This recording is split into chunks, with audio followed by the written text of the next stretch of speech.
Футболисты московского ЦСКА сыграли в нулевую ничью с загребским «Динамо» в матче второго тура группового этапа Лиги Европы. Встреча прошла в Москве на стадионе «Веб-Арена». Армейцы продлили беспроигрышную серию во всех турнирах до 5 матчей. На их счету 3 победы и 2 ничьих. По итогам 2 туров предварительного раунда турнира они занимают второе место в группе К, набрав 2 очка.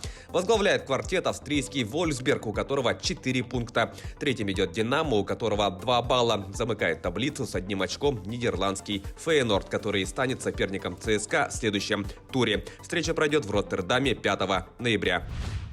Радость победы в матче европейского турнира подарили своим болельщикам игроки баскетбольного клуба ЦСКА. Армейцы на своей площадке обыграли испанскую Валенсию в игре 6-го тура регулярного чемпионата Евролиги. Встреча завершилась со счетом 84-75. Самым результативным игроком матча стал защитник россиян Майк Джеймс, набравший 17 очков. У испанского клуба самым точным был Никола Калинич, на его счету 15 баллов. ЦСКА прервал двухматчевую серию поражений в Евролиге. Команда располагается на 7-й строке турнирной таблицы, имея в активе 3 победы в 6 встречах. В следующем туре 6 ноября российские баскетболисты на выезде сыграют с греческим Панатинаикосом.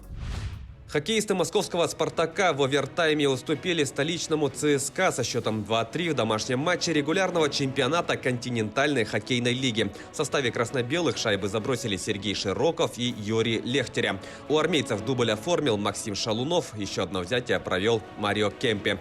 Благодаря этой победе ЦСКА укрепил лидерство в таблице Западной конференции, набрав 36 очков в 22 играх. Спартаковцы идут на 8-й позиции, имея в активе 21 балл после 21 встречи.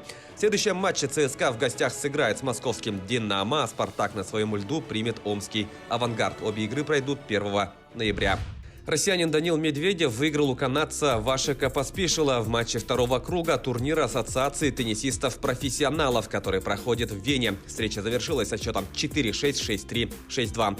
В следующем круге российский теннисист, посеянный на турнире под 4-м номером, сыграет с южноафриканцем Кевином Андерсоном.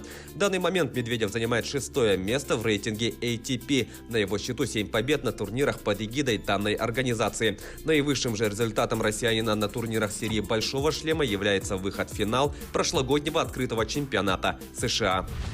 Завтра бывший чемпион мира по боксу россиянин Мурат Гасиев проведет дебютный поединок в супертяжелом весе против албанца Нури Сефери. Бой пройдет в Сочи. Для россиянина этот поединок станет первым после 2-летнего перерыва, связанного с проблемами со здоровьем.